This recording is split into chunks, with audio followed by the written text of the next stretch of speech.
अस्सलाम वालेकुम, मैं हूं शाहजेब खानजादा। आज हुकूमत अपोजिशन की हंगामा आराई और अपने पार्टी अराकीन और इत्तेहादियों के तहफ़्फ़ुज़ात और नाराज़ियों के बावजूद कौमी असम्बली में अपनी अक्सरियत साबित करने में कामयाब हो गई है। मगर आज के तवील इजलास के बावजूद अब तक मिनी बजट मंजूर नहीं हो सका है, मगर मंजूर ज़रूर हो जाएगा।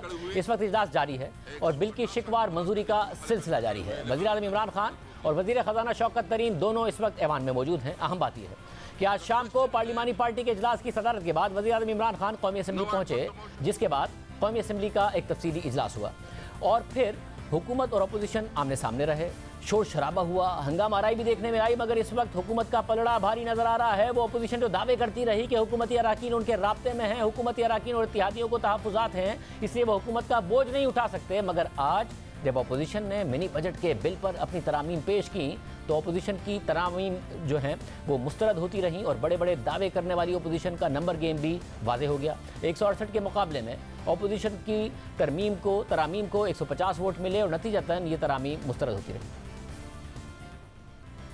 जो न्यूज़ के मुताबिक आज हुकूमत के पास ऐवान में अपोजिशन के मुकाबले में 18 अराकीन ज़्यादा हैं। 342 के ऐवान में हुकूमत और इत्तेहादियों के 180 अराकीन हैं, जो अपोजिशन के 162 अराकीन हैं। और आज के इजलास में हुकूमत और अपोजिशन दोनों तरफ से 12-12 अराकीन शरीक नहीं थे। दूसरी तरफ आज मिनी बजट की मंजूरी से पहले वज़ीर आज़म की ज़ेर सदारत पार्लिमानी पार्टी का इजलास हुआ और इस इजलास में वज़ीर आज़म इमरान खान और वज़ीर दिफा परवेज़ खटक के दरमियान इख्तलाफात की खबरें सामने आईं और फिर परवेज़ खटक ने इन खबरों की तरदीद कर दी। खबरों के मुताबिक पार्लिमानी पार्टी के इजलास में वज़ीर दिफा परवेज़ खटक ने वज़ीर तवानाई हम्माद अज़हर पर तनकीद की और कहा कि खैबर पख्तूनख्वा में गैस के कनेक्शंस पर पाबंदी है, गैस हम पैदा करते हैं और पिस भी हम रहे हैं, अगर यही रवैया रहा तो हम वोट नहीं देंगे। खबरों के मुताबिक वज़ीर आज़म ने परवेज़ खटक से कहा कि अगर आप हुकूमत से मुतमईन नहीं है, हमसे मुतमईन नहीं है, तो किसी और को हुकूमत दे देते हैं। इस पूरे तनाज़े के बाद खबर आई कि वज़ीर दिफा परवेज़ खटक और वफाकी वज़ीर उमर अयूब की पार्लियामेंट में वज़ीर आज़म के चैम्बर में मुलाकात हुई और फिर परवेज़ खटक ने इस पूरे मामले पर मौक़िफ़ अख्तियार किया कि मैं टीवी देखकर हैरान था, जैसे मैंने कोई तूफ़ान खड़ा कर दिया। वज़ीर आज़म के ना इख्तिलाफ़ हूँ, ना हो सकता हूँ और ना ही सोच सकता हूँ। सिर्फ गैस के मसाइल पर डिस्कशन हुई, ये पार्टी की अंदरूनी बात है, मैंने कोई सख्त बात नहीं की। टीवी देखकर हैरान हो गया हूँ, टिकट चल रहे हैं जैसे मैंने पता नहीं क्या तूफ़ान खड़ा किया। हमने सिर्फ अपने जो गैस की प्रॉब्लम थी उस पर डिस्कशन हुई, हम्माद अज़हर को क्वेश्चन किया और आप लोगों ने इतना बड़ा हंगामा डाल दिया। कोई इमरान खान मेरा लीडर है, मैं उसके ख़िलाफ़ सोच भी नहीं सकता, मैं उनके साथ हूँ। पार्लिमानी पार्टी की मीटिंग में जो बातें हुई, जो प्राइम मिनिस्टर ने भी कहा, आपसे मुखातिब होकर कहा, सर वो तो रिपोर्ट का हिस्सा है। सर प्राइम मिनिस्टर ने मुझे ऐसी बात कोई नहीं की।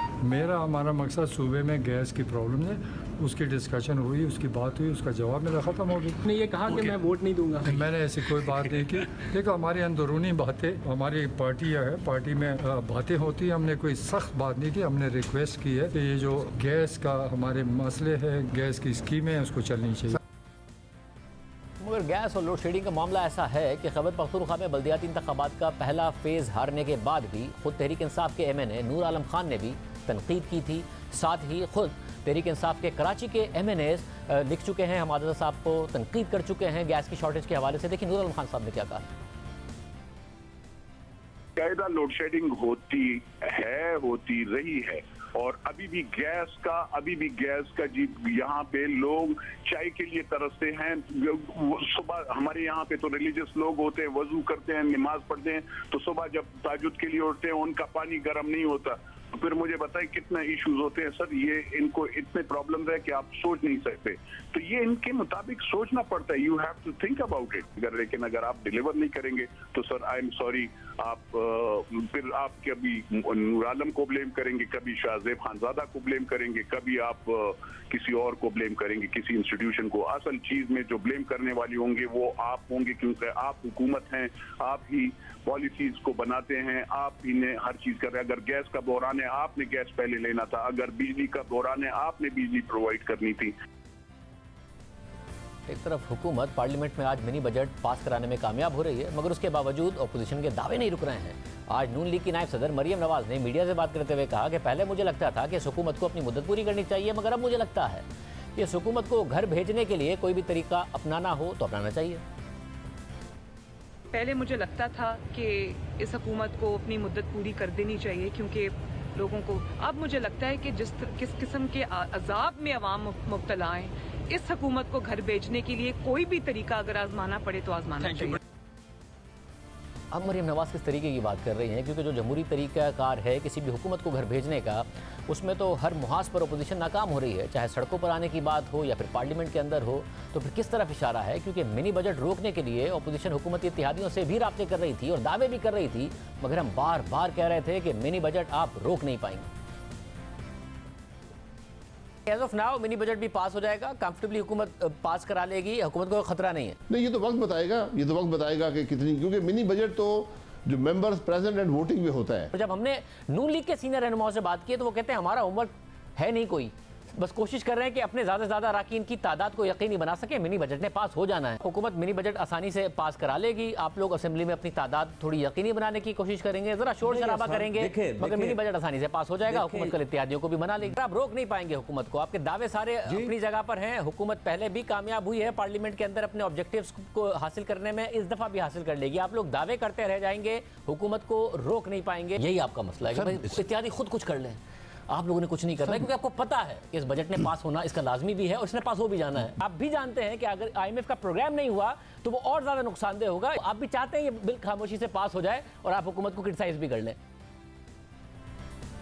यही होता नजर आ रहा है। हमारे साथ नून लीग के दौर के साबिक वज़ीर ख़जाना मिफ्ता इस्माइल साहब मौजूद हैं और हम ये भी बता दें कि बिल इस वक्त मंजूर हो चुका है। जो हमारे साथ इस वक्त खबरें आ रही हैं कि जो मिनी बजट है वो हुकूमत मंजूर कराने में इस वक्त कामयाब हो गई है। तो हुकूमत को ये कामयाबी इस वक्त पार्लियामेंट के अंदर मिल चुकी है, मिनी बजट मंजूर हो चुका है। मिफ्ता इस्माइल साहब हमारे साथ मौजूद हैं। मिफ्ता इस्माइल साहब, बहुत शुक्रिया मेरे शो में ज्वाइन करने के लिए। मिफ्ता इस्माइल साहब, एहसन इकबाल साहब आए, MQM के से मिले, आप उनके साथ थे, आप मनाना चाह रहे थे कि जी मिनी बजट पर वोट ना दिया जाए, दे दिया उन्होंने।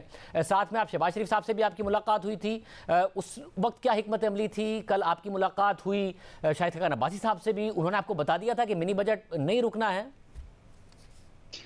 शुक्रिया शाहजेब। देखें, ये हुकूमत की अददी बरतरी तो है ना असेंबली में, इसमें तो कोई डाउट नहीं है। आज भी 12 लोग आपने बताया कम थे, लेकिन मतलब वो 178 से 10 लोग कम थे। तो ये हुकूमत इस पोजीशन में नहीं थी कि वो कॉन्फिडेंस वोट ले सके। लेकिन हमने बिल्कुल बात करी थी, आई थिंक के खुर्शीद शाह साहब ने बात करी थी GDA से, हमने बात करी थी एहसन इकबाल साहब और मैं, और गए थे बात करने MQM से कि उनको हमने ये बताया कि आप क्यों इमरान खान साहब का बोझ उठा रहे हैं क्या। और आपने देखा कि जब मरी का सानिया पेश आया तो मुनीस इलाही साहब ने भी इस किस्म के ट्वीट करे कि जो बद इंतज़ामी है और जो नाअहली है PTI की, उसका बोझ उठाना मुश्किल है। तो ये इमरान खान साहब की हुकूमत अनरेवल होती तो नज़र आ रही है। ये बदकिस्मती है कि आज डबल रोटी को, बेकरी से डबल रोटी को लग्जरी गुड कह दिया है। ये बदकिस्मती है कि आज मुर्गियों को लग्जरी गुड कह दिया है। और ये एक अजीब सा हिसाब दिया है कि 373 अरब रुपए, 343 अरब रुपए हुकूमत जमा करेगी, लेकिन कहा जाता है कि टैक्स सिर्फ 2 अरब रुपए का है। तो बाकी कौन से फरिश्ते आके इनको पैसे देंगे, मुझे नहीं पता। मतलब डॉक्यूमेंट करने के लिए, तो हम डॉक्यूमेंट करना चाहते हैं, जिसकी वजह से फ्लैट हमने टैक्स किया है, बाकी वरना कुछ जो है वो रिफंड हो जाएगा, कुछ एडजस्टेबल होगा। तो इसलिए इम्पैक्ट इतना बड़ा नहीं है जितना बड़ा वो कह रहे हैं। अच्छा शाहजेब खानजादा साहब, देखें, चले इसको एक एक करके ले लेते हैं। आप जितने भी मशीनों पे आपने कुछ टैक्स लगाए, 70 अरब रुपए के इन्होंने या 100 अरब रुपए के, जितने भी मशीन आते हैं पोर्ट से आते हैं ना, कराची की बंदरगाह से आते हैं या ड्राई पोर्ट से आते हैं, तो क्या कस्टम को नहीं पता? वो डॉक्यूमेंट नहीं है जिस फैक्ट्रियों में जा रहे हैं, हमें नहीं पता। वो कैसी बातें कर रहे हैं? उनके ऊपर कस्टम ड्यूटियां लगी हुई हैं, एडवांस इनकम टैक्स लिया हुआ है आपने, तो इसमें क्या डॉक्यूमेंटेशन रह गई? इसी तरह अद्वियात पे आ जाए, आपने अद्वियात के ऊपर लगा दिया, आपने कहा हम 24 घंटे में वापस कर देंगे, सॉरी 7 दिन में पैसे वापस कर देंगे। सर, आप भी पाकिस्तानी हैं, मैं भी पाकिस्तानी हूं, आपको लगता है ये 7 दिन में वापस कर सकें? इनसे, जिन लोगों से मरी की सड़क से जहां पे गाड़ियां फंसी हो, सॉल्ट ना लग सका हो, जो स्नो नहीं हटा सकते, बर्फ नहीं हटा सकते, वो 24 घंटे या 7 दिन के अंदर वो वापस करेंगे? कभी मतलब इंटेंट तो दिखा रहे हैं ना। और जो रिफंड का इनका जो क्लेम है कि हम रिफंड आपकी दौरे हुकूमत से तो बेहतर ही करते हैं, अब अगर 7 दिन का वो इंटेंट दिखा रहे हैं, नहीं करेंगे तो आप तब तनकीद कर लीजिएगा। अदरवाइज तो उनका ये कहना है कि जी रॉ मटेरियल की सूरत में फार्मास्यूटिकल में एक बहुत बड़ी इंडस्ट्री है जो टैक्स नहीं होती है और तस्ना हासिल है, इसलिए कम से कम उन्हें डॉक्यूमेंट करने में कामयाब हो जाएंगे। और वो फार्मास्यूटिकल रॉ मटेरियल में दूसरी प्रोडक्ट्स भी जो हैं उसको भी डाल देते हैं। फार्मास्यूटिकल की कोई इंडस्ट्री भी जो है वो अनडॉक्यूमेंटेड नहीं हो सकती, क्योंकि आप ड्रैप के परमिशन के बगैर बेच नहीं सकते ना, रजिस्टर हो सकती है। फार्मास्यूटिकल की फैक्ट्री जो है वो एक नया मशीन नहीं लगा सकती जब तक कि ड्रैप की परमिशन ना हो। तो ये बात जो है ना, ये एक ट्रिक होती है कि कहना कि हमको डॉक्यूमेंटेशन करना है। भाई क्या डॉक्यूमेंटेशन कर रहे हो? फिर आप देखें कि आपने दही के ऊपर टैक्स लगाया, आपने डबल रोटी के ऊपर टैक्स लगाया। अब देखें सितम ज़रीफी, देखें कि आपने कनोला सीड्स पे और सनफ्लावर सीड्स पे ऑयल टैक्स लगाया। आप एक तरफ $3.5 अरब मगर उसकी भी एफबीआर ने सिफारिश की है कि ये जो सीड्स हैं इसके ऊपर भी हुकूमत सब्सिडाइज कर दे इसको। ये एफबीआर की सिफारिश है, जो कि एफबीआर के चेयरमैन ने अपनी प्रेसर में कहा था। तो मेरी बात सुने, मतलब इधर से टैक्स लगाओ, उधर से सब्सिडाइज करो। सब्सिडाइज कभी भी नहीं होगा और पता नहीं किसको सब्सिडी देंगे, कौन किसी को जरूरत होगी। मुझे बताएं कि आईएमएफ यहाँ पे बड़ा स्ट्रिक्ट हो गया है। आईएमएफ बड़ा स्ट्रिक्ट है कि नहीं, आप डबल रोटी पे आप टैक्स लगाएं। आईएमएफ कहता है दही पे लगाएं। आईएमएफ कहता है कि बीजों पे लगाएं, जिससे हम पैदावार कर सकते हैं खुर्दनी तेल की। लेकिन आईएमएफ कहता है कि हाँ कोई बात नहीं, आप रीट को टैक्स ब्रेक दे दें। हाँ कोई बात नहीं, आप 2 साल से आपने रियल एस्टेट को एमनेस्टी दी हुई है। आईएमएफ वहां आप ये मौका पहले भी दे चुके हैं, मगर अगर इन सब चीज़ों के बावजूद, क्योंकि आपका ये मौका आप हमारे साथ प्रोग्राम में था, आपने उस वक्त भी ये कहा कि आईएमएफ कैसे ये डिस्क्रिमिनेशन कर रहा है कि हुकूमत उन चीज़ों पे मना लेती है, इन चीज़ों पे नहीं मना पाती। मगर आपको भी ये तो पता था ना कि इस बजट को पास होना है। आपने भी शहबाज शरीफ साहब को यही मशवरा दिया होगा और शाहिद खान अब्बासी साहब ने भी यही दिया होगा कि सिर्फ तासुर देना है कि हम मिनी बजट पास नहीं होने देंगे। असल में मिनी बजट को रोक नहीं लेना है, क्योंकि हुकूमत गिर गई तो हम आ गए, तो जो करंट अकाउंट का खसारा खड़ा है, इंटरनेशनल फाइनेंसिंग की बहुत ज़्यादा ज़रूरत होगी, हमसे भी हुकूमत नहीं चल पाएगी, इससे सिर्फ तासुर देना है, वैसे मिनी बजट को पास होने देना है। शादेब खानदार साहब देखें, मैं आपको एक बात बताऊं, क्योंकि मैं ये सेल्स का काम भी करता था कुछ ऐसा था कि 2 सेलमैन अगर एक रास्ते पे जा रहे हैं तो दोनों बराबर माल नहीं बेच के आएंगे। आप हमारी एबिलिटी को पीटीआई की एबिलिटी से ना जोड़ें खुदारा। जो पीटीआई अगर नहीं कर सकता वो हम कर सकेंगे इंशाल्लाह। और आप ये देखें कि ये जो हफीज शेख ने और रजा बाकर साहब ने जो एग्रीमेंट किया था, आपने उस दिन यूनुस दागा साहब को कमरे से निकाल दिया था। ये आपके प्रोग्राम में रिकॉर्ड में है शौकत तरीन साहब कि इन्होंने कहा कि इन्होंने सत्यानाश कर दिया। और शौकत तरीन साहब पीआईडी के अंदर प्रेस कॉन्फ्रेंस करके बोले कि हफीज शेख पैसे लेके आ गया, वरना मैं ये शराइत ना मानता। और मैं तो आपको ये बता रहा हूं कि ये दोनों अगर गवर्नर साहब और फाइनेंस मिनिस्टर साहब एक पेज पे होते और ये मिलकर काम कर रहे होते तो आज ये हालत नहीं होती। लेकिन मेरे ख्याल से तो शौकत तरीन की नेगोशिएशन को अंडरमाइन किया गया है। शौकत तरीन को अंडरमाइन किया गया आईएमएफ के अंदर। मगर शौकत तरीन साहब ही तो पार्लियामेंट के अंदर बैठ के आज उन्होंने भरपूर दिफा किया है एक एक चीज का। आप लोगों को वो खुद ही जवाब दे रहे हैं ना खड़े होकर आज। तो ऐसा थोड़ी है कि वो ओन नहीं कर रहे हैं इन सारी की सारी तब्दीलियों को। वो तो कह रहे हैं कि जो हफीज शेख साहब मान गए थे वो बहुत ज्यादा था, मैं तो इसको कम कराया है। जाहिर है उनकी कुछ ख्वाहिशात थी जो उन्होंने बता दी है कि मैं चाहता था ये भी हो जाए बट नहीं हुआ। फिर वो ये भी कह रहे हैं कि फॉर्मूला मिल्क हो या फिर जो ब्रेड का मामला है ये लग्जरी गुड्स में नहीं आती है, इसके लिए भी आईएमएफ को से बात करेंगे। तो दिफा कर रहे थे आज अपने सारे के सारे मामला का शौकत तरीन साहब।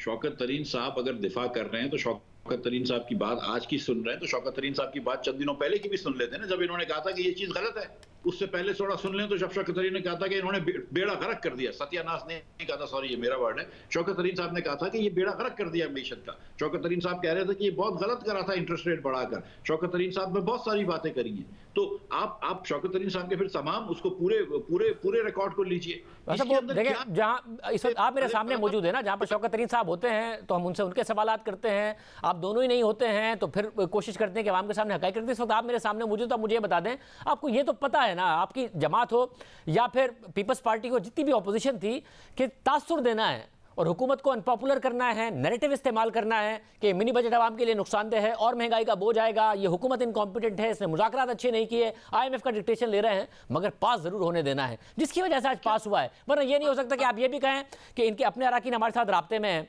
शायद जहांगीर तरीन साहब इशारे दे रहे हो कि जहाज़ का रुख बदल सकता है और आपके साथ हंस के वो तस्वीरें खिंचवा रहे हो और उसके बावजूद भी बजट भी पास हो रहा हो और सारे के सारे अराकीन भी मौजूद हों। खबर आ रही हो कि इजलास के अंदर जो है वो बड़ी तनकीद हो रही थी और नाराजियां नजर आ रही थी, मगर बजट पास हो रहा हो, तो आप चाहते थे कि पास हो जाए।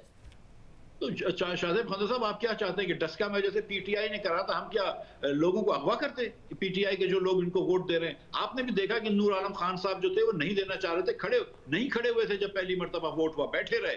राजा रियाज साहब बैठे रहे। अगवा ना करते, कन्विंसिंग राब्ता तो करते ना, कन्विंस तो कर लेते। अगवा क्यों करना था? अगवा क्यों करना था? कन्विंस करते, कन्विंस नहीं कर पाया क्योंकि आप चाहते थे कि पास हो। ये पॉइंट है। कन्विंस करने भी गए, मतलब खुदा ना खास्ता तो अगवा की वैसे ही डस्के की बात कर रहा था पीटीआई वाले दोस्तों को याद दिलाने के लिए कि वो किस किस किस्म के हथकंडे। चले फिर मुझे ये बता दें, आप फिर हुकूमत तो नहीं गिरा पाएंगे ना? ये तो नहीं हो सकता जिन इत्तेहादियों ने अरकान ने आज वोट दिया है हुकूमत को, वो कल आपके साथ मिलकर 25 जनवरी को इजलास करेंगे, मौलाना फजल रहमान और पीडीएम के दीगर रहनुमा और शहबाज शरीफ साहब, और फिर इत्तेहादी भी मान जाएंगे और हुकूमती अरकान। इतना अनपॉपुलर अगर फैसला है आपके बकौल ये, तो क्यों मान जाना उन्हें 15 दिन बाद आपके साथ हुकूमत गिराने के लिए और इन हाउस चेंज के लिए? आप देखेंगे शाहजेब खानदादा साहब ये जो बात कर रहे हैं कि सिर्फ मुर्गी के ऊपर थोड़ा सा टैक्स लगा है, पैकेज मुर्गी महंगी होगी, इनको पता है कि हैचलिंग भी महंगी कर दी है इन्होंने, ग्रैंड पेरेंट्स चिक्स भी महंगी कर दी हैं। आप देखेंगे कि एक महीने के अंदर अंदर किस किस्म के महंगाई का तूफान आता है इस पाकिस्तान में, जहां पे 8-9 हफ्ते से अब 18% से ऊपर SPI है, जिधर 26% होलसेल प्राइस इंडेक्स है। आप देखेंगे कैसा महंगाई का तूफान आता है। मुझे नहीं लगता, मैं आपको सच बता रहा हूं, मुझे नहीं लगता, मैं हो सकता है कि गलत सोच रहा हूं, कि खान साहब की हुकूमत जो है उसका बोझ पाकिस्तान के अवाम उठाने के लिए तैयार है। हम तो अपोजिशन वाले हैं, लेकिन मुझे लगता है कि मेरे जो भाई जो हलीफ हैं PTI के, MQM वाले, परवेज इलाही साहब, GDA वाले, वो भी मेरे ख्याल से अब जो है वो पीछे हट जाएंगे। आपका पहले भी ख्याल था, आज उन सब ने वोट दे दिया है, आपकी फिर मजीद तवक्कात हैं। बहुत शुक्रिया। मिस्टर इस्माइल साहब हमारे साथ मौजूद हैं। कौमी असेंबली से मिनी बजट मंजूर हो गया है और वज़ीर ख़ज़ाना शौकत तरीन ने इस वक्त स्टेट बैंक तरमीमी बिल मंजूरी के लिए ऐवान में पेश कर दिया है, जिस पर बहस हो रही है और वो भी पास हुकूमत कराने में कामयाब हो जाएगी। ये सब हुआ कैसे है, हुकूमत ने कैसे ये सब मैनेज किया है, इस पर बात करेंगे एक ब्रेक के बाद।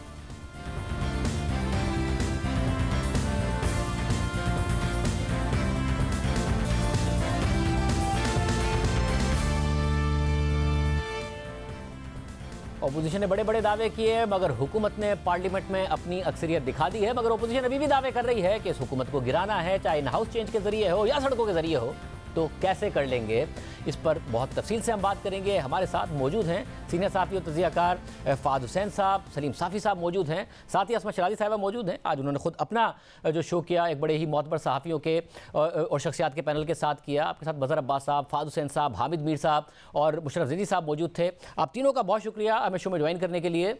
फ़ाद हुसैन साहब, ज़ाहिर इत्तेहादी भी बयानात दे रहे थे कि वो महंगाई से खुश नहीं हैं, हुकूमत की कारकर्दगी पर सवालात उठा रहे थे। हुकूमत के अपने अराकीन, जब खैबर पख्तूनख्वा में शिकस्त हुई उसके बाद हमें नजर आया खुल्लम खुल्ला हुकूमत पर तनकीद हो रही थी। आज भी इजलास से इतलात आती रही, मगर हुकूमत कामयाब हुई है, अपोजिशन नाकाम हुई है नंबर दिखाने में।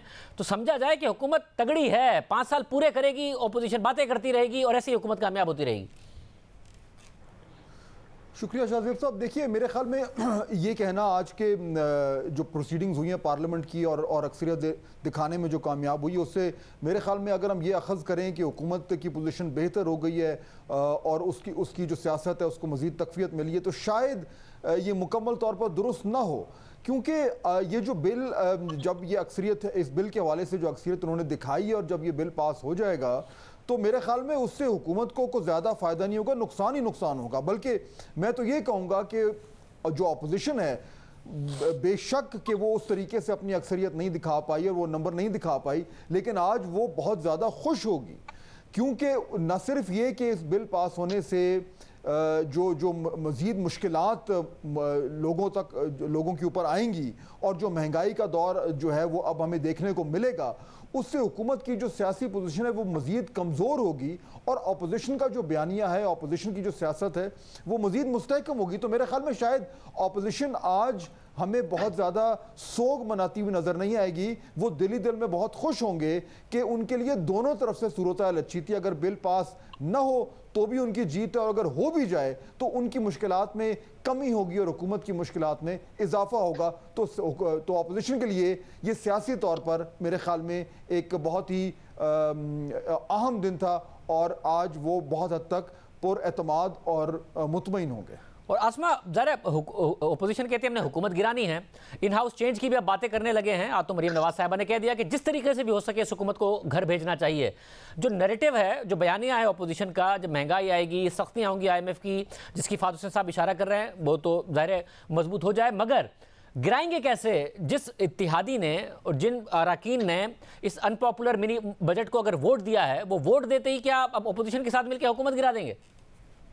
देखिए, इसमें बहुत अहम बात यह है कि अपोजिशन के लिए इस वक्त जो दिलचस्प सूरत हाल है वो ये है कि अपोजिशन चाहती है कि ये बजट जो है वो मंजूर हो जाए, और हुकूमत जो है वो बहुत ही यानी इसको निगल रही है। ये ऐसी चीज़ है जिसको ना उगल सकते हैं ना निगल सकते हैं, लिहाजा इस वक्त शायद हुकूमत चाहेगी कि ये बजट जो है किसी तरीके से ना होता या ना हो। तो इस सूरत हाल में तो सब जो है अपोजिशन जो है वो देख रही है कि किस तरह से ये बजट मंजूर हो जाए और उसके बाद जो है वो अपने नंबर्स गेम की तरफ जाएंगे। लेकिन नंबर गेम के लिए वो शायद इत्तेहादियों को इतना ज्यादा परसू ना करें, क्योंकि हुकूमत के अंदर जो है वो एक बहुत बड़ा ग्रुप है जो ऑलरेडी पड़ा हुआ है, जो बैठा हुआ है। और आज भी आपने देखा कि 14 लोग जो थे वो असेंबली के अंदर नहीं थे, बावजूद इसके कि ये सबसे अहम बजट इजलास होता है। इसमें प्राइम मिनिस्टर खुद आते हैं, ना चाहते हुए, जो कभी नहीं आए, वो भी प्राइम मिनिस्टर जो है वो हाउस में बैठे हुए हैं और शिकवार जो है वो मंजूरी हो रही है। तो उसके बावजूद 14 अरकान जो थे हुकूमत के वो मौजूद नहीं थे।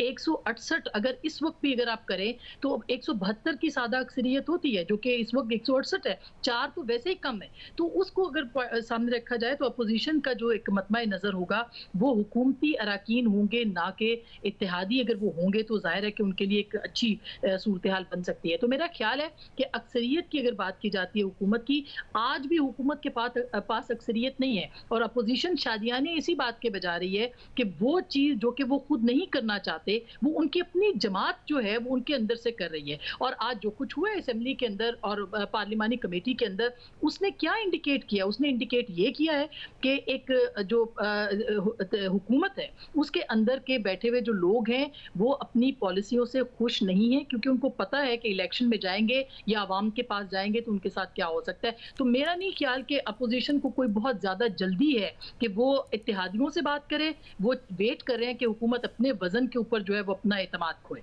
सलीम साफ़ी साहब, ये बताइएगा, ये खैबर पख्तूनख्वा के जो अरकान हैं, ज़ाहिर है हमें नज़र आया कि जो नताइज आए खैबर पख्तूनख्वा में बल्दियाती इंतखाबात के पहले फ़ेज़ में, उसके बाद उनकी नाराज़गी की इतलात थी, वो मीडिया पर भी आए। नूर आलम साहब थे, दीगर अरकान थे, परवेज़ खटक साहब के हवाले से पहले भी इतलात आती रहती हैं। आज जो कुछ हुआ उसके बाद वो भी डिनाई करते रहे, तहरीक इंसाफ वाले भी डिनाई करते रहे, मगर हेडलाइन का हिस्सा बना। क्या हो रहा है एग्जैक्टली? क्या खैबर पख्तूनख्वा में इस वक्त तहरीक इंसाफ के अंदर नाराज़ियाँ इस सतह की हैं कि आने वाले दिनों में मसाइल पैदा करें, या परवेज़ खटक साहब के हवाले से?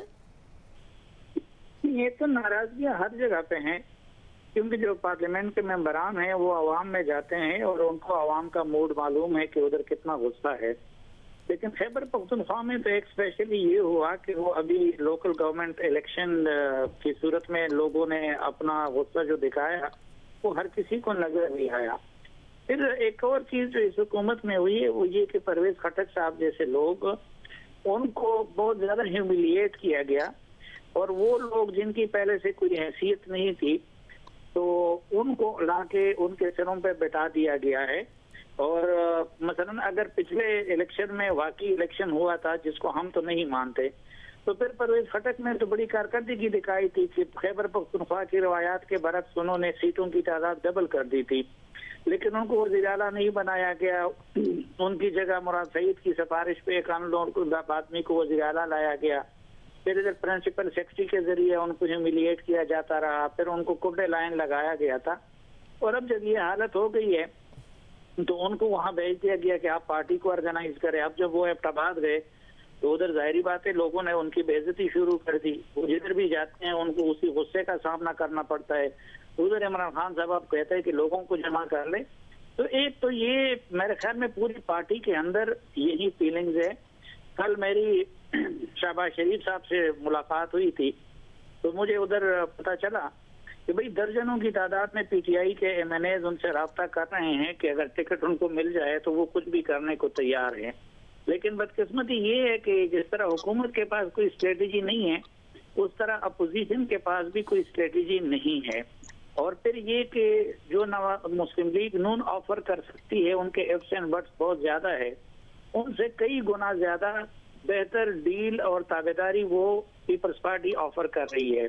और फिर अब पीपल्स पार्टी से बहुत ज्यादा ताबेदारी और डील जो है वो इमरान खान साहब ने ऑफर की है। तो मेरे ख्याल में उसकी बरकत से उनको आज ये मिनी बजट पास करने में कामयाबी हुई है।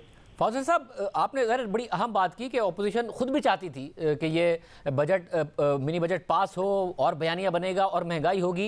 एक दूसरा पहलू ये भी है कि अगर IMF का प्रोग्राम नहीं होगा तो हुकूमत को गिरा लें, और उसके बाद खुद ऑपोजिशन ने कैसे हुकूमत संभाल लेनी थी या मुल्क चला लेना था। मगर पहले ये कहते थे चाहे ज्वाइंट सेशन हो, कोई भी मामला हो, कि जी फ़ोन कॉल्स जाती हैं और लोग अरेंज हो जाते हैं, वरना हमारे साथ तो बहुत सारे लोग राब्ते में हैं।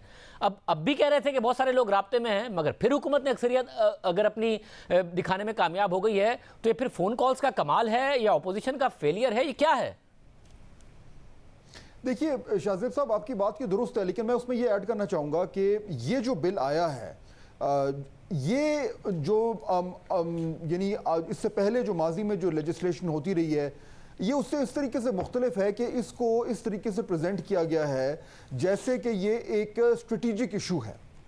और इसमें ये जो हमारी ख़बरें हैं, जो मुख्तलिफ लोगों से बात हुई है, उससे ये बिल्कुल वाज़ेह तौर पर बात उभर कर सामने आई है कि फ़ोन कॉल्स गई हैं, लेकिन वो फ़ोन कॉल्स इस तरह की थी कि ये वो हुकूमत के लिए सपोर्ट नहीं मांग रही थी, बल्कि वो ये कहा जा रहा था कि ये जो बिल है IMF के पास इस वक्त जाना जो है वो हमारी मुल्क की ज़रूरत है, रियासत की ज़रूरत है, इसलिए इसमें तमाम जो सियासी क़यादत है उसको जो है वो एक साथ इसमें होना चाहिए। तो ऑपोजिशन ने इसमें हंसी खुशी जो है वो उन फ़ोन कॉल्स को ना सिर्फ रिसीव किया है, बल्कि बहुत हद तक उनसे इत्तफाक भी किया है कि ये बिल पास हो जाए, क्योंकि इससे वो एक तीर से दो शिकार कर रहे हैं। एक तो ये कि वो जो फ़ोन कॉल्स आई उन पे उन्होंने कहा कि जी बिल्कुल हम मानते हैं कि ये स्ट्रेटेजिक इशू है और हमें इस पे सियासत नहीं करनी चाहिए। दूसरा ये कि जिस तरह पहले हमने कहा कि इसको बिल पास करने से उनको सियासी फ़ायदा भी होता है, तो उस तरीके से अपोजिशन को दोनों तरफ से फ़ायदा हुआ है और इसीलिए वो आज मेरे ख्याल में काफ़ी खुश नज़र आएंगे। आसमा, आप भी समझती हैं कि ये जो पहले कहते थे कि इनके इत्तेहादियों और अरकान को फ़ोन कॉल्स आ जाती हैं, इस दफ़ा अपोजिशन ने भी पूरी तरह कोशिश नहीं की है, सिर्फ शोर शराबा किया है, चाहे वो पार्लियामान से बाहर हो या फिर अंदर हो, मगर हुकूमत के लिए नहीं, रियासत के वसीतर मफाद में इसको पास होने दिया? देखिए, बिल्कुल अगर कोई भी अपोजिशन पार्टी होती इस वक्त तो उसको तो ये इससे बेहतर कोई और चीज़ सूट नहीं करती कि उनका काम भी हो जाए और हुकूमत जो है उसका काम तमाम भी हो जाए।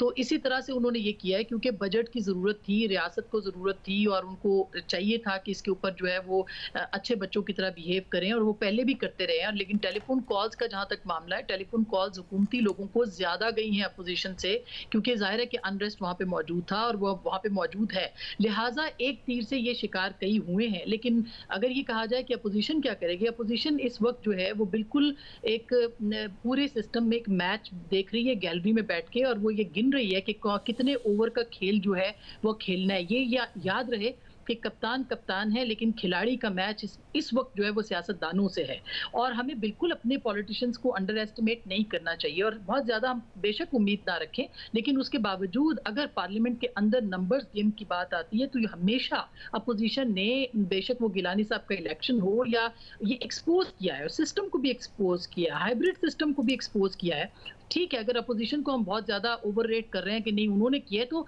सिस्टम ने खुद को बहुत ज़्यादा ओवर एक्सपोज किया है। लिहाजा मेरा ख्याल है कि अपोजिशन इस वक्त विन विन सिचुएशन के अंदर है। अगर कल को इसके बाद बजट के बाद की सूरत हाल में वो जाते हैं और वो अपनी एक स्ट्रेटजी बना के आगे निकलते हैं, जिसके ऊपर हमें लगता है कि जल्द ही मौलाना शहबाज शरीफ साहब और आसिफ जरदारी साहब जो हैं वो एक सफ़े पे नज़र आएंगे। लेकिन अब तक की जो सूरत हाल है उसमें भी वो अलग नहीं है, जुदा नहीं है, और उसका सबसे बड़ा हमें ये नजर आता है कि एक एक पॉइंट के ऊपर अपोजिशन ने हर एक को, यानी खास करके वो जो कॉल्स करते थे उनको भी ये कह के कि कॉल्स कर रहे हैं, उनको जाहिर है कि एक तरह से बैकफुट पे किया है, और ये जानते हुए कि हुकूमती जमात जो है उसके अंदर दरारें पड़ चुकी हैं और उसका फायदा जो है वो हो सकता है। और ये क्यों नहीं होना चाहिए कि जब आप पार्लियामेंट के अंदर ये गेम कर रहे हैं और हुकूमत की अपनी जमात के अंदर दरारें सामने आ रही हैं, और इस बजट के बाद और ज्यादा आएंगी क्योंकि उनको पार्लियामेंट के से बाहर लोगों को फेस करना है, तो जाहिर है कि अपोजिशन जो है वो अपनी टर्न का और अपनी बारी का इंतजार करेगी, जो कि शायद बजट के फौरी बाद जो है मिनी बजट के वो सामने नजर आना शुरू हो जाएगा। तो मेरा ख्याल है कि अगर स्ट्रेटजी और पॉलिटिकली देखा जाए तो अपोजिशन कोई बहुत बुरे जो गेम है वो नहीं खेल रही है। वो इस वक्त जो है वो सिर्फ तमाशाई का किरदार अदा कर रही है, ये जानते हुए कि जब उनकी बारी आएगी तो उन्होंने कहाँ हिट करना है और कैसे हिट करना है। तो रियासत को भी इस वक्त जरूरत है, और रियासत को पॉलिटिकल पार्टियों की भी जरूरत है, और रियासत को आइन और पार्लियामान की भी जरूरत है। और आने वाले दिनों में आप देखिएगा कि बहुत सारी चीजें जो हैं वो आइन और पार्लियामेंट के जरिए से ही उसको प्रेफर किया जाएगा। साफी साहब, क्योंकि मौलाना फजल रहमान और शहबाज शरीफ साहब मिले, फिर 25 तारीख को वो सर जोड़कर बैठेंगे इस बात के लिए कि इन हाउस चेंज का ऑप्शन है या नहीं है। अपने अपने लॉन्ग मार्च अनाउंस कर चुके हैं, मगर नून लीग ये इंदिया दे रही है कि अगर हम फरवरी में कर लें पीपल्स पार्टी के साथ तो बड़ा फायदेमंद है। तो ये सारी की सारी जो मूवमेंट है अपोजिशन की, ये एसेंशियली बस हुकूमत को और अनपॉपुलर करने के लिए है, अपना बयानिया और मजबूत करने के लिए है, हुकूमत गिराने के लिए तो ना हुई, और ना ही आपको लगता है कि आज के बाद ये गिरा पाएंगे अनकरीब। देखिए शाहजेब, एक तो ठीक है, आज जो बिल का पास होना था तो उसकी एक वजह ये भी थी कि जो हुकूमत की पार्टी के MNAs हैं वहाँ पे ज्यादा मसला था, तो उनके लिए तो काले गई। और जहाँ तक अपोजिशन का ताल्लुक है तो उसमें एक मुलाकात जरदारी साहब से हुई थी और एक शहबाज शरीफ साहब से हुई थी और मौलाना से भी शायद हुई हो, तो उसकी वजह से। और वो फहद साहब ठीक कह रहे थे कि इस बिल को एक स्टेट की जरूरत के तौर पर पेश किया गया था। लेकिन दूसरी तरफ मुझे अब भी अपोजिशन से कोई खास तवक्को नहीं है, मुझे उनके यहाँ कोई स्ट्रेटेजी नजर नहीं आती, बल्कि कंफ्यूजन नजर आती है। लेकिन एक तब्दीली ये भी आई है कि इस वक्त कप्तान कम और खिलाड़ी ज्यादा है, क्योंकि मुस्लिम लीग नून से अगर बात हो रही थी तो उससे ज्यादा पीपल्स पार्टी आके जाके लेट जाती है, और इस वक्त फिर पीपल्स पार्टी से ज्यादा खुद खिलाड़ी कदमों में पड़े हुए हैं। तो एक तरफ ये है कि अगर दूसरी जरूरियात हैं तो वो खिलाड़ी उससे ज्यादा पूरा करने को इस वक्त तैयार है। वो जो उनका कुछ दिनों के लिए गुस्सा था या अपनी खुद मुख्तारी का वो एक तमाशा कर रहे थे, वो उन्होंने मुकम्मल तौर पर छोड़ दिया है। दूसरी तरफ यहाँ पे ये है कि पीपल्स पार्टी अपना अलग उल्लू सीधा करना चाहती है। मुस्लिम लीग नून के अपने इफ्स एंड बट्स बहुत ज्यादा हैं, और फिर मौलाना साहब को इनका पूरा दोनों का मिजाज मालूम नहीं होता और अपने कार्ड ये सामने नहीं रखते कि उसको वो इनके दरमियान कोऑर्डिनेट कर सके। इसलिए मुझे तो अपोजिशन से कोई खास तवक्को नहीं है।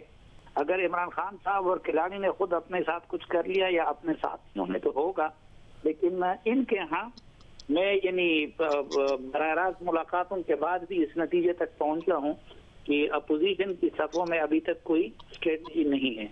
फौजी साहब, आप समझते हैं कि हुकूमत से कोई गलती होनी है या अपोजिशन की तरफ से कोई एक्टिविटी होनी है, या सब स्टेटस को चलना है?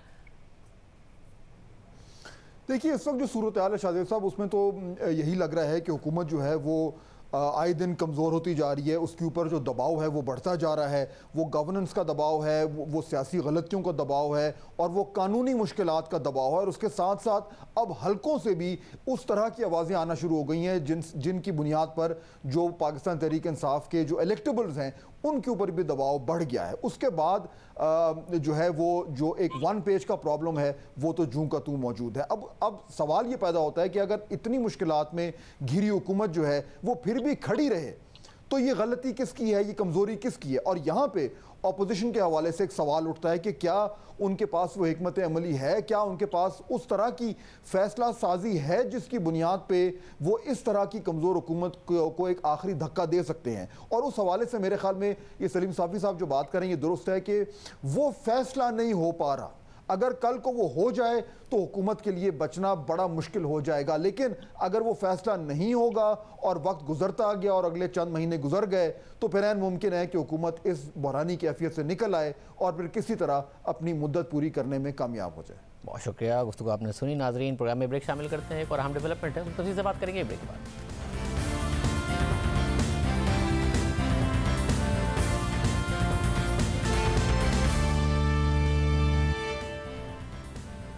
है मरी पर इस्लामाबाद हाई कोर्ट ने आज नेशनल डिजास्टर मैनेजमेंट अथॉरिटी यानी NDMA की सख्त सरजनीश की है।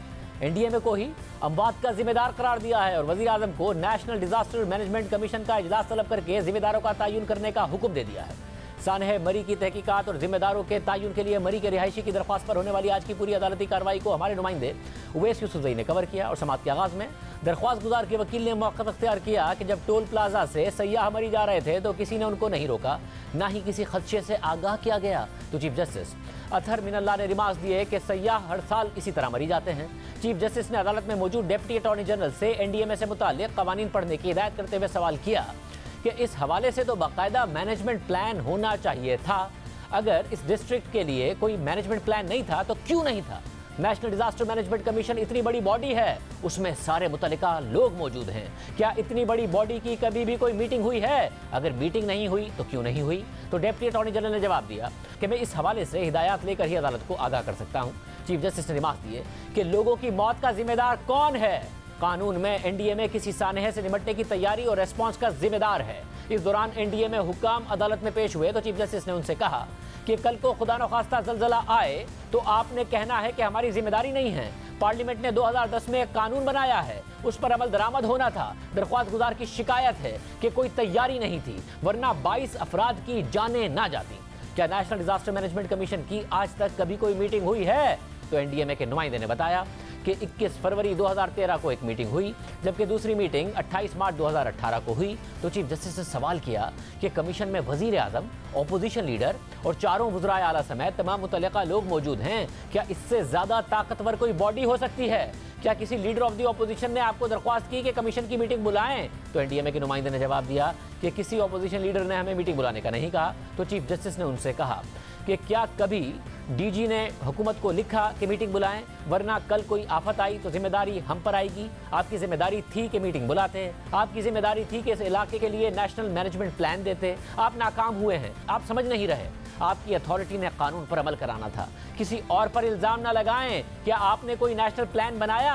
सूबाई बॉडीज की कभी मीटिंग्स हुई? इतना जबरदस्त कानून है कि हर जिले के जिम्मेदारों तक जिम्मेदारी डालता है। अगर इस कानून पर अमल हुआ होता तो एक शहरी की भी हलाकत ना होती।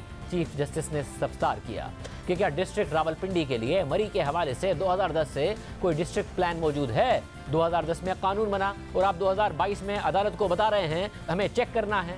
इस केस में तो किसी इंक्वायरी की जरूरत ही नहीं है। इस कानून पर एनडीएमए ने अमल कराना था। अगर डिस्ट्रिक्ट प्लान होता तो ये ना होता जो कुछ हुआ है। बाहर जाकर तकरीरें सब करते हैं, लेकिन कानून पर अमल दरामद कोई नहीं करता। सब लगे हुए हैं कि मरी के लोग अच्छे नहीं हैं, लेकिन उनका क्या कसूर है? बिला वजह सब मरी के लोगों के पीछे पड़े हुए हैं। चीफ जस्टिस ने एनडीएमए के नुमाइंदे से कहा कि इन अमवात के आप जिम्मेदार हैं। अगर नेशनल कमीशन की मीटिंग 2018 के बाद नहीं हुई तो जिम्मेदारी आप पर ही आयद होती है। इस कानून में जितने लोग हैं वो सब और पूरी रियासत जिम्मेदार है। समाअत के आखिर में अदालत ने हुक्म दिया कि यह बहुत अहम मामला है।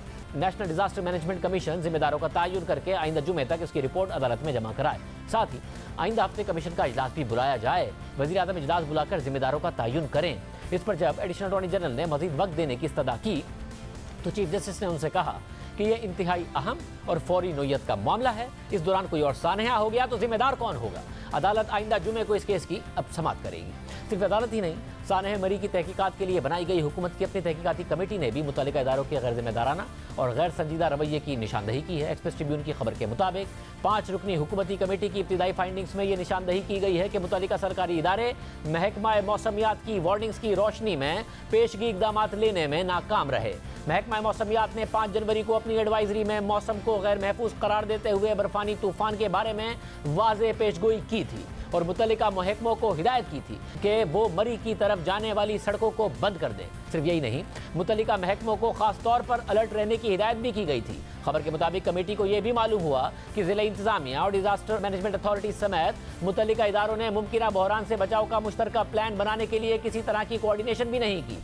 साथ ही मरी में बड़ी तादाद में सयाहों की आमद और ट्रैफिक को कंट्रोल करने के लिए इकदाम भी नहीं किए गए। सिर्फ यही नहीं, पार्किंग की गुंजाइश खत्म होने के बाद भी हुक्काम ने मरी में गाड़ियों के दाखिले को नहीं रोका। तहकीकाती कमेटी की इब्तिदाई फाइंडिंग्स के मुताबिक बहरानी सूरत हाल से निपटने के लिए कोई हंगामी प्लान भी नहीं तैयार किया गया, जैसे कि व्हीकल लिफ्टर्स को अलर्ट पर रखना और ट्रैफिक पुलिस को तैनात करना। 7 जनवरी को शाम 6 बजे तक 30,000 गाड़ियां मरी में दाखिल हो चुकी थी और बर्फबारी की वजह से सड़कें भी ब्लॉक हो गई थी, मगर फिर भी इंतजामिया ने रास्ते बंद नहीं किए। यानी वाज़ेह हो रहा है कि पेशगी इकदाम किए जाते और मुतल्लिका इदारे अपनी जिम्मेदारी पूरी करते तो सानहे मरी से बचा जा सकता था और कीमती इंसानी जानों के ज़िया को भी रोका जा सकता था। ताहम इस पूरी सूरत हाल के दौरान एक इदारे ने बार बार वार्निंग्स दी थी और वो इदारा महकमा मौसमियात था, जिसने दो बार पेशगी इतला देकर मुतल्लिका इदारों को मोहतात रहने की हिदायत की थी, मगर किसी ने भी महकमा मौसमियात की एडवाइजरी को सीरियसली नहीं लिया। पहले 31 दिसंबर को पाकिस्तान मेट्रोलॉजिकल डिपार्टमेंट ने अपनी प्रेस रिलीज में बताया कि 3 जनवरी की शाम या रात से 7 जनवरी के दौरान मरी समेत कई मकामात पर शदीद बर्फबारी होगी। महकमा मौसमियात ने यह भी बताया था कि 4 से 6 जनवरी के दौरान शदीद बर्फबारी के बायस मरी समेत कई इलाकों में राब्ता सड़कें बंद होने का खदशा है, इसलिए सयाह मोहतात रहें। अहम बात यह है कि महकमा मौसमियात ने 31 दिसंबर की अपनी एडवाइजरी में तमाम मुतल्लिका इदारों को मोहतात रहने की हिदायत भी की थी।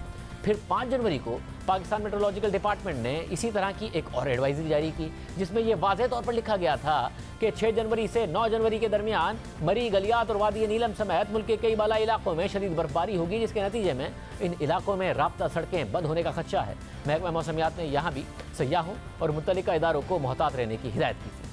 सिर्फ महकमा मौसमियात की एडवाइजरी ही नहीं, बल्कि नेशनल डिजास्टर मैनेजमेंट अथॉरिटी यानी NDMA को भी मुमकिना सूरत हाल का पहले से अंदाजा था। 5 जनवरी को उनकी ट्वीट के मुताबिक NDMA मुल्क भर में बारिशों और बर्फबारी से पैदा होने वाली सूरत हाल को मुसलसल मॉनिटर कर रही है और साथ ही तमाम प्रोविंशियल डिजास्टर मैनेजमेंट अथॉरिटीज़ के साथ राब्ते में है और अब तक सूरत हाल काबू में है। NDMA की ट्वीट के मुताबिक NDMA ज़रूरत पड़ने पर मदद करने के लिए तैयार है। सूरत हाल वाज़ेह है, हुकूमती इदारों की नाअहली और गैर जिम्मेदारी सबके सामने है। अदालत भी सवालात उठा रही है, हुकूमत खुद भी तहकीकात कर रही है। देखते हैं जिम्मेदारों का तयन करके उन्हें सज़ा भी दी जाएगी या नहीं, अपनी गलती मानी भी जाएगी या नहीं। इजाज़त दीजिए, अल्लाह हाफ़िज़।